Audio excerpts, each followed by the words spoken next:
Hoy vamos a estar viendo el tema de la muerte. ¿Qué es lo que dice la Biblia sobre la muerte?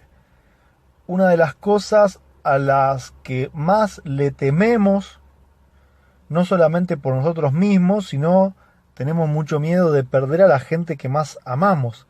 Y muchas veces vemos situaciones donde gente muy joven que tiene la vida por delante se muere, o nuestros padres, nuestros abuelos que nos acompañaron toda la vida, fallecen y nos toca quedarnos y surgen preguntas, ¿no?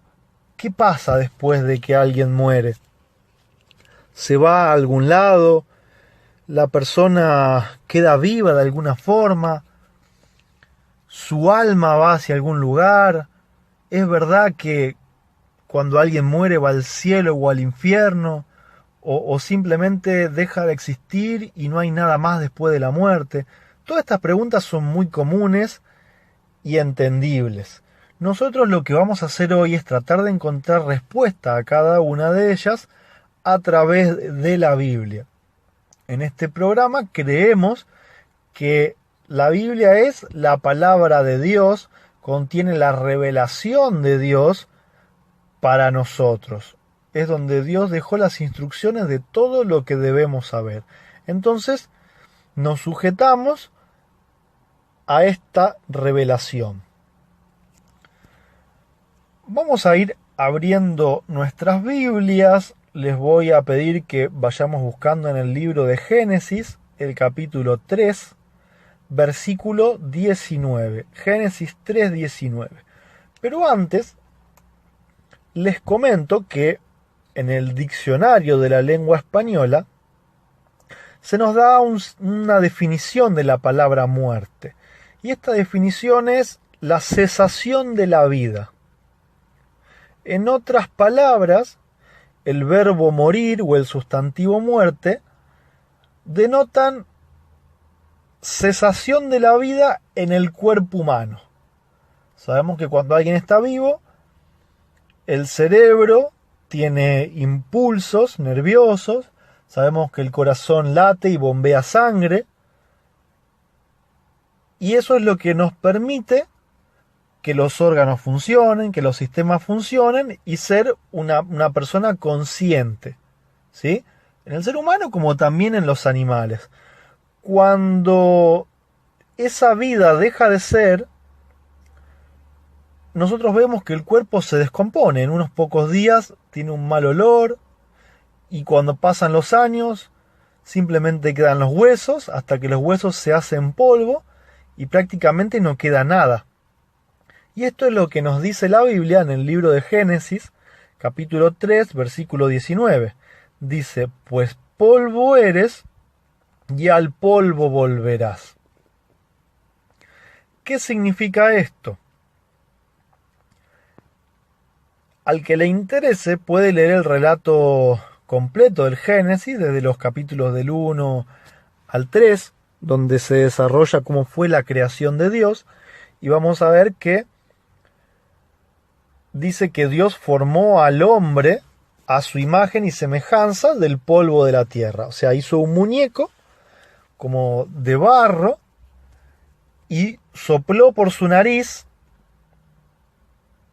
y se formó el ser humano.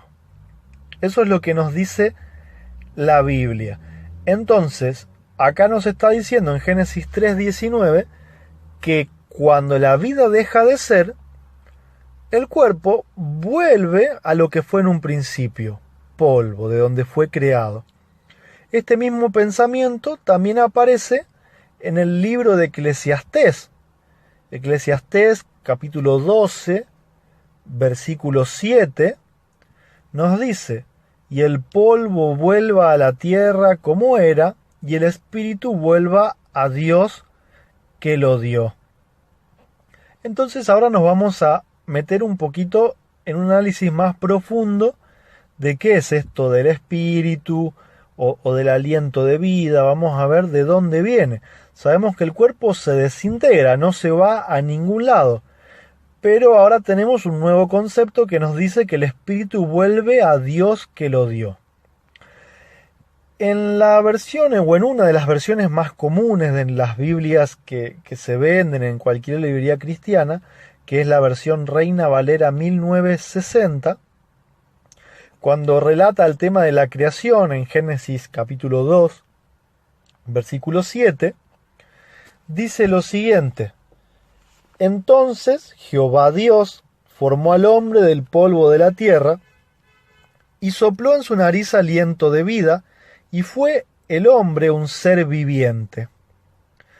Pero esta expresión ser viviente, en otra versión un poquito más antigua de la Reina Valera, en la del año 1909, también aparece como alma viviente. O sea, formó Dios al hombre del polvo de la tierra, sopló en su nariz aliento de vida y fue un ser viviente o un alma viviente. Por lo que podemos concluir que el hombre es una mezcla de dos cosas: un cuerpo formado del barro, un aliento de vida que viene de parte de Dios, y esas dos cosas sumadas dan un alma viviente.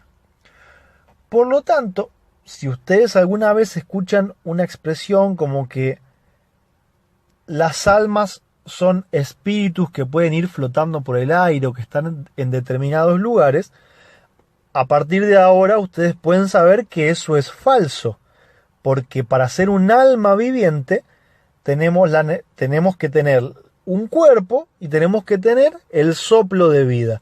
Si el cuerpo se desintegra, ya dejamos de ser un alma viviente. En el Antiguo Testamento, la palabra alma, que es una traducción de la palabra hebrea nefesh, se refiere mayormente a un ser humano o a una persona. Hay algunas herramientas muy interesantes para los que quieren estudiar la Biblia de una forma más profunda, como la concordancia Strong. Entonces uno ahí puede buscar cuál es la palabra en el idioma original y ver en qué otras partes de la Biblia se aplica esa palabra para saber cómo se la utiliza mayormente. Entonces esta palabra nefesh, que es alma, se utiliza casi siempre para ser humano o persona y nunca para un espíritu solo que pueda andar flotando por el mundo, por el cielo, por el infierno de forma consciente. No es un concepto bíblico, ¿sí? Eso es algo que tiene que quedar muy claro. Un alma es la conjunción del aliento de vida más un cuerpo. Ahora vamos a ver algunos versículos bíblicos que nos aclaran un poquito más este concepto, ¿sí? Para no entrar en confusiones y creer cosas que en realidad no son. Vamos a responder estas preguntas que por ahí nos presentan algunas de las religiones más importantes, como que cuando uno muere se va directo al cielo, o se puede ir directo al infierno, o se puede ir al purgatorio. Vamos a ver si la Biblia apoya esto o todo lo contrario, ¿no? Vamos a buscar en el libro de Ezequiel primero, en el capítulo 18, versículo 4. Ezequiel, capítulo 18, versículo 4. Dice así: He aquí que todas las almas son mías, como el alma del Padre, así el alma del Hijo es mía. El alma que pecare, esa morirá. Vamos a quedarnos con la última frase del versículo. Dice: el alma que pecare, esa morirá. La Biblia también en otro sector dice que la paga del pecado es la muerte. Entonces, si un alma muere, otra vez nos está refrescando el concepto de que no hay un espíritu separado del cuerpo viviendo en algún lugar, ni en el cielo ni en el infierno. Cuando el alma muere, el cuerpo vuelve a la tierra y el aliento de vida vuelve a Dios quien lo dio, que es como leímos en Eclesiastés 12:7. Ahora vamos a ir al libro de Mateo, en el Nuevo Testamento. Vamos a ir al capítulo 10, versículo 28. En este versículo son palabras de Jesús, es Jesús quien está hablando y dice: no temáis a los que matan al cuerpo, mas el alma no pueden matar. Temed más bien a aquel que puede destruir el alma y el cuerpo en el infierno. Entonces puede ser que alguien pueda matar el cuerpo físico, pero el alma, que es la conjunción de espíritu más cuerpo, puede ser preservada por Dios, y vamos a ver cómo. La Biblia habla de la muerte como una especie de sueño y nos dice que hay una esperanza más allá de la muerte, que no todo termina en la muerte del cuerpo. No es lo mismo la muerte del cuerpo que la muerte del alma. Tenemos algunos ejemplos bíblicos, por ejemplo, como Lázaro, cuando fallece, y Jesús dice que es un sueño. Sin embargo, después le vuelve a dar la vida a ese cuerpo. Pero cuando estamos hablando de la muerte final, de la muerte por el pecado, cuando llegue ese momento donde Dios no le quede más remedio que destruir a todas las personas que viven una vida de pecado sin buscar a Dios, ahí es cuando el alma va a terminar muriendo para siempre. Tanto el cuerpo como el aliento de vida van a terminar dejando de existir. Pero no nos vamos a adelantar al tema.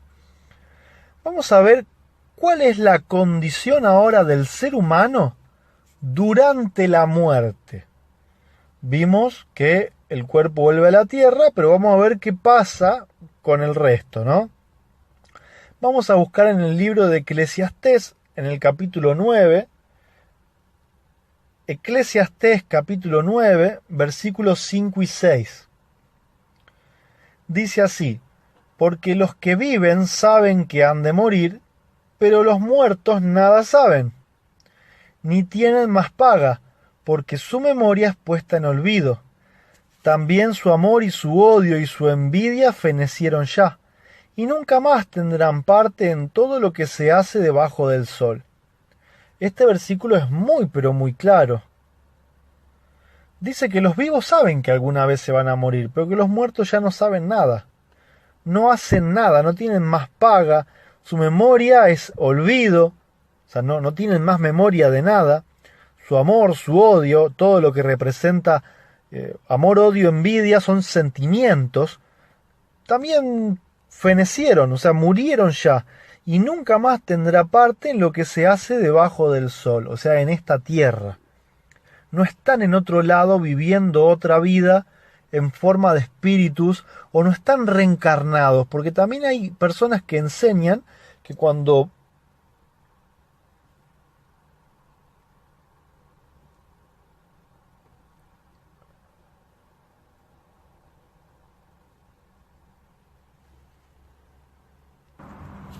decía que hay personas que también enseñan que cuando morimos reencarnamos en otra forma de vida, puede ser en un animal o en una planta.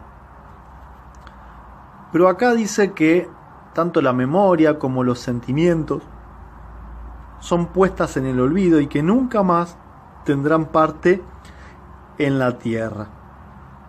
Vamos a seguir leyendo ahora otros versículos, si es que la conexión de internet nos deja. Les pido que estén orando porque parece a propósito, ¿no? Cuando el enemigo no quiere que la palabra de Dios llegue a las personas, hace todo lo posible para que empiecen los problemas y las trabas. Así que les pido que estén orando para que el programa pueda salir con normalidad. Por ejemplo, en Salmos capítulo 6, versículo 5, dice: porque en la muerte no hay memoria de ti, en el Seol, ¿quién te alabará? Nos está diciendo que los muertos no pueden alabar a Dios y que ni siquiera pueden acordarse de Dios. Que para acordarse y alabar a Dios es durante la vida. En el mismo libro de Salmos, en el capítulo 30 y en el versículo 9, dice: ¿qué provecho hay en mi muerte cuando descienda a la sepultura? ¿Te alabará el polvo? ¿Anunciará tu verdad? David, quien escribió este salmo, está diciendo que cuando él muera, su cuerpo, que se va a hacer polvo, no puede alabar a Dios. Y que tampoco va a poder anunciar o predicar la palabra de Dios. En el mismo libro de Salmos, en el capítulo 115, versículos 17 y 18, dice: no alabarán los muertos a Jehová, ni cuantos descienden al silencio, pero nosotros bendeciremos a Jehová desde ahora y para siempre. Aleluya. Otra vez vuelve a repetir el mismo concepto. Los vivos pueden alabar a Dios, pero cuando uno muere es tarde. En Isaías, el libro de Isaías, capítulo 38, versículos 18 y 19, dice: porque el Seol no te exaltará ni te alabará la muerte, ni los que descienden al sepulcro esperarán tu verdad. Acá hay otro libro y otro escritor que enseñan exactamente lo mismo. Cuando uno muere es tarde para todo, porque somos la misma nada. Entonces, ¿a dónde van los muertos? Vamos a reforzar este concepto porque tiene que quedar muy claro. Dijimos que el cuerpo se desintegra, que el aliento de vida vuelve a Dios, pero aún hay más que analizar. Eclesiastés 12:7, que ya lo habíamos leído, que dice: y el polvo vuelva a la tierra como era, y el espíritu vuelva a Dios que lo dio. El espíritu que vuelve a Dios no es una entidad consciente que puede ver, oír y pensar, sino que es el don de la vida que Dios da y que unida al cuerpo constituye un ser humano. Estamos repasando los conceptos que ya leímos en los versículos. En otras palabras, ese espíritu o soplo de vida separado del cuerpo humano no tiene ninguna capacidad de sentir, ni de pensar, ni de oír, ni de ver, ni de actuar. La vida regresa a Dios porque Él es el creador. Por otro lado, el cuerpo vuelve a la tierra porque de ella fue formado. Entonces este es un pequeño resumen de lo que habíamos leído hasta acá. Pero yo anteriormente también metí un bocado en el medio que hablaba de la esperanza. ¿Cómo es esto de que hay esperanza? Si el muerto no sabe nada, pasa al olvido, nunca más va a tener parte en esta tierra, el cuerpo se deshace, el aliento de vida vuelve a Dios. ¿Cómo es esto de la esperanza? Y acá es donde seguramente, si estás pasando un mal momento porque perdiste un ser querido o extrañas a alguien que falleció hace mucho tiempo, esta es la parte que te puede llegar a interesar. Cuando Dios creó al hombre, Él lo creó libre de decidir, no lo creó como un robot que lo obedezca obligatoriamente. Entonces también sabía de que estaba la posibilidad de que el hombre pecara, que transgrediera esa ley sagrada y todo ese ecosistema y ese mundo perfecto. Entonces, desde antes de la creación, Dios ya había formulado un plan para poder rescatar al hombre caído. Este plan de salvación consistía en que Dios iba a enviar a su único hijo, a la única persona en el universo que es de la misma sustancia del Padre, lo iba a enviar a este mundo en forma humana para que pueda entregar su vida perfecta, una vida sin pecado. O sea, fue un cambio. Jesús vino, vivió una vida perfecta y entonces, mediante ese regalo, nos dice: si vos aceptás por fe lo que yo hice, si vos creés en mí, entonces mi Padre te va a dar vida incluso después de la muerte. En esto consiste la esperanza. Y vamos a ver que muchos de los escritores bíblicos tenían esta esperanza. Por ejemplo, Job. El libro de Job, que está en el Antiguo Testamento, antes que Salmos, en el capítulo 19, versículo 25, Job dice: yo sé que mi Redentor vive, y al fin se levantará sobre el polvo. David también dice en Salmos 17:15: en cuanto a mí, veré tu rostro en justicia, estaré satisfecho cuando despierte a tu semejanza. Entonces David sabía también que podía morir, pero que algún día iba a volver a despertar y que iba a estar hecho a la semejanza de Dios. También el apóstol Pablo nos habla sobre esta esperanza. En la carta que él escribió a los filipenses, el capítulo 3, versículos 10 y 11, dice: a fin de conocerle y el poder de su resurrección y la participación de sus padecimientos, llegando a ser semejante a él en su muerte, si en alguna manera llegase a la resurrección de entre los muertos. Entonces Pablo nos dice que él sabe que va a haber una resurrección de los muertos. Pero ahora tenemos que definir cuándo. Sabemos cómo. ¿Cómo? A través de un regalo que nos hizo Jesús, entregando su vida perfecta. Pero ahora, ¿cuándo va a ser esta resurrección? Así como Jesús, el Hijo de Dios, vino y murió por nosotros, Él prometió que iba a volver por segunda vez para recompensar a cada uno según la vida que haya tenido. Este es el momento de la resurrección de los justos. Y así lo vuelve a explicar Pablo en la carta a los tesalonicenses. Hay dos cartas a los tesalonicenses. Nosotros vamos a buscar la primera carta a los tesalonicenses, capítulo 4, versículos 14 al 17. Dice: porque si creemos que Jesús murió y resucitó, así también traerá Dios con Jesús a los que durmieron en él. Por lo cual os decimos esto en palabras del Señor, que nosotros que vivimos, que habremos quedado hasta la venida del Señor, no precederemos a los que durmieron.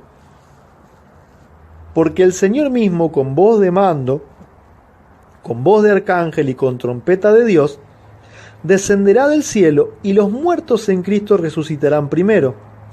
Luego nosotros, los que vivimos, los que hayamos quedado, seremos arrebatados juntamente con ellos en las nubes para recibir al Señor en el aire, y así estaremos para siempre con el Señor. Es interesante que Pablo escriba en tiempo presente, y es sencillamente porque él tenía la esperanza de que Jesús regresara por segunda vez cuando todavía él estaba vivo. Pero había muchas cosas que todavía debían pasar en esta tierra hasta que Jesús vuelva por segunda vez. Ya han pasado más de 2000 años desde que él nació como un bebé, como un ser humano acá en la tierra, y falta muy poquito para que se cumplan 2000 años desde que él murió. Y por ahí puede llegar a estar la clave del tiempo de su regreso. Las señales que él dijo que iban a ocurrir se están cumpliendo. Y esto es una nueva invitación a estudiar las profecías que hablan del regreso de Cristo.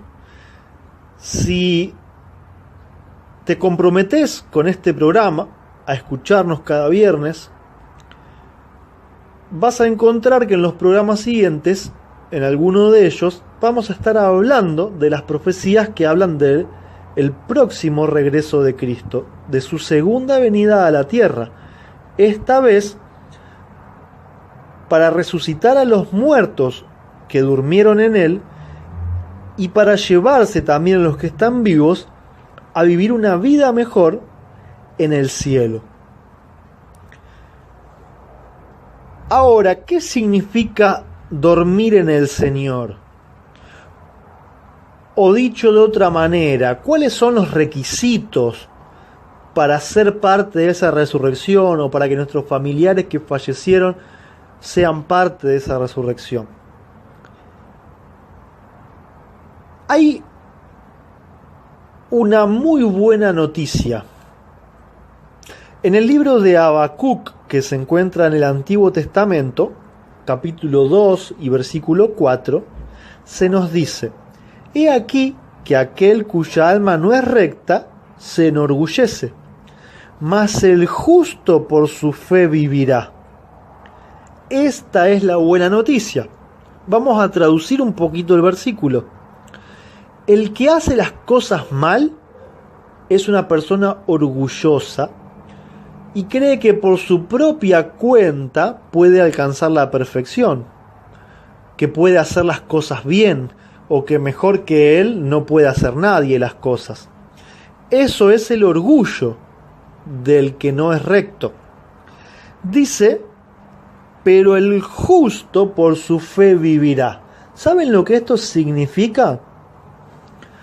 Que la salvación o que la resurrección es totalmente gratuita, no tiene un precio. Se obtiene a través de tener fe en Cristo. ¿Qué es tener fe en Cristo? Creer que Él verdaderamente es el Hijo de Dios y que vino a morir a este mundo para regalarte su vida perfecta. Si nosotros tenemos fe en Jesús, podemos obtener el regalo de la salvación y de la resurrección. Por lo tanto, si tenés un ser querido que fue al descanso,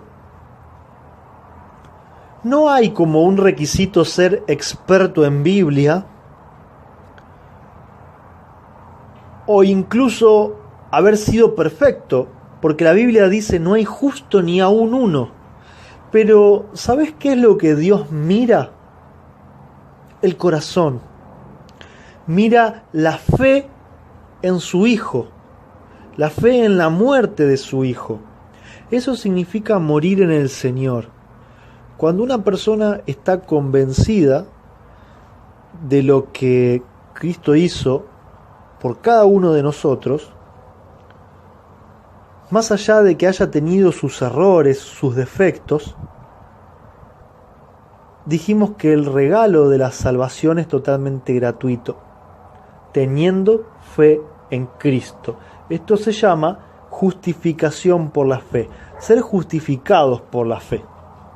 Ahora, ¿esto significa que yo en mi vida puedo hacer lo que quiera, puedo portarme de la forma que quiera y aún así voy a obtener este regalo gratuito?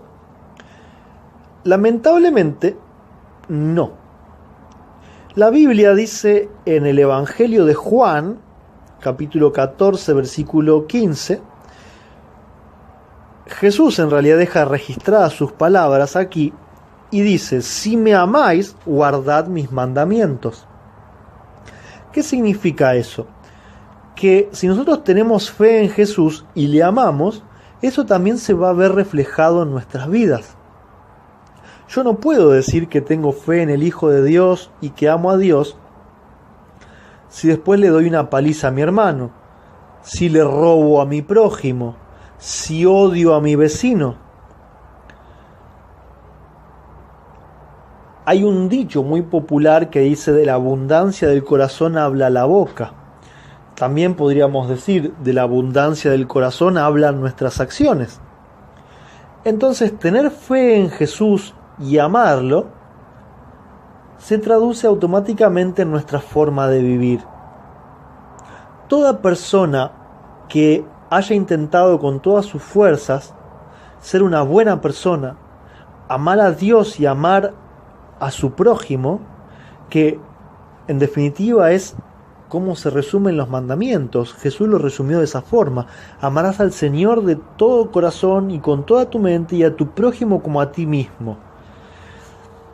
Si cualquier persona que se fue al descanso trató de amar a Dios con todo su corazón y a su prójimo como a sí mismo, más allá quizá de no haber sido un religioso perfecto, de no haber asistido a una iglesia, de no haber dado grandes ofrendas o grandes diezmos,